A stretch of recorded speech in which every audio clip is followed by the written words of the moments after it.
Hey everybody, welcome back to the channel. If it's your first time here, please think about subscribing and clicking the bell and all that crazy business, because it really does help the channel. We do appreciate all the support and all the subscribers and all the sharing and all that kind of great stuff. So if you're clicking on this video, you might be clicking on because of the title, which is Starting Jiu-Jitsu in 2021.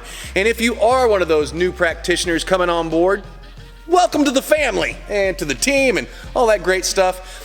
But there are a few things I would like to kind of address just in the beginning, really 5 tricks or tips to help you be more efficient in the beginning of your career. Number 1, be on time. I know this is kind of a no-brainer and kind of common sense, but if you show up just a little bit late for the warm-ups, it doesn't look so good for you, and your peers don't like that, and the coach definitely doesn't like that. If you have a job or something like that where you can't be there exactly on time, definitely work something out with your coach. Make sure that he's cool with it or she's cool with it, and that you can either make up for it at the end of the class or something, right? So don't just always start showing up, you know, a few minutes late. It's not great. So number 2, hygiene. Man, this is so important, and again, one of those common sense type things, but sometimes people just don't know what they don't know. And one thing about hygiene for jiu-jitsu is your fingernails and your toenails. Those things are little razor blades, so you got to trim those things down as close as you can get them, just because it's a safety issue. The other thing is keeping your gi or kimono or grappling attire, keeping it clean. And this means that you're washing it every time. There's no exceptions. You can't say, oh, well, you know what? I really didn't sweat yesterday, so I'm just going to put it in the car and wear it tomorrow. No, please don't do that. Your bacteria will grow on stuff very, very fast, and so that can be dangerous for everybody. So just make sure that you're always laundering your stuff. When it comes to like drinking coffee even, make sure that you're brushing your teeth before you come in. No one wants to hang out or train with the person that's got coffee breath. You know what I'm saying? Hey, I drink coffee, so I understand, but you get it, right? Same thing for smokers. Man, it's actually worse. If you're a smoker, whether that's nicotine or cannabis, you've got to make sure that you're showering before you come to class and there's no smoking in that time. Let's say that you love smoking cigarettes. I smoked cigarettes when I was a teenager, so I understand. But let's say you're hotboxing it before you get to class just because you need your nicotine fix. When you get to class, you smell like the person that, well, no one wants to train with. You're the smelly guy or girl, and yeah, I want to help you kind of avoid that feeling of, why doesn't anybody want to train with me? Sometimes that's the reason why.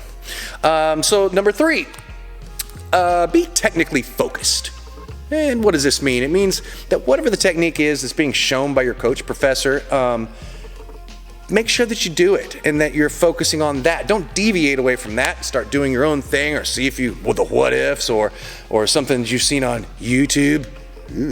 So yeah, just make sure you show the instructor the respect that they deserve by doing the technique that they're showing you that you paid to learn.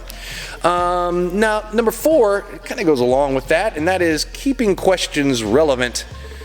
In our classes, we ask at the end if anybody has any questions or comments or concerns, and that's their time to kind of voice their opinion about the technique. Like, what do I do about this or that, involving the technique. And really, it's about how to execute the technique. It's not about, well, what if I punched him in the face right here? I just picked him up and slammed him. Yeah, those questions don't go over very well. And in some schools, you're going to get one of those super hard lessons that you probably just don't want to get. You know what I'm saying? So, well, this is a fighting type environment. All those things about that kind of stuff, those white belt questions have been answered through jiu-jitsu many, many times. So just keep the questions relevant. This is going to help you. Now, if there's something you really think that you've clued into as a white belt that might be something that your black belt or whatever instructor didn't, maybe talk to them about it after class. This is going to save you and everybody else just a little bit of feeling weird, you know? Number five. This is everybody across the board in the beginning of your career, but the 5th thing that I can give you for advice is when you're drilling, slow down. Yes. Everybody in the beginning of their career goes super fast for some reason. I think that sometimes we make up for technique with speed. So It's easy to be fast, but it's not easy to be correct. So practice makes permanent. Don't practice something that's slightly not correct really fast when you could practice it a little slower and make it perfect, right? So this is just my my ideas about it. Heck, I could be wrong. I've only been doing jiu-jitsu since the 90s, so I'm sure there's a bunch of people out there with better knowledge than me. But I'm just saying, this is some stuff I wish I'd known in the beginning of my career. Now, I showed up on time all the time, and my hygiene was pretty great, other than maybe sometimes I was just in too many classes and would wear the same gi in multiple classes. Nowadays, I switch gis every class, and it's so great. Technically focused, I've always been kind of technically focused, and keeping questions relevant. I really didn't ask that many questions coming up. Probably should have asked a few more pertaining to the techniques. It might have helped. And then slowing down. I was not slow. I did everything as fast as I could do it. Man, I wish somebody had told me about slowing things down. It would have made my life a lot easier, and probably my coaches too. So anyway, congratulations for starting jiu-jitsu in 2021. I can't wait. If you are starting in 2021, drop a comment below. Let us know about it.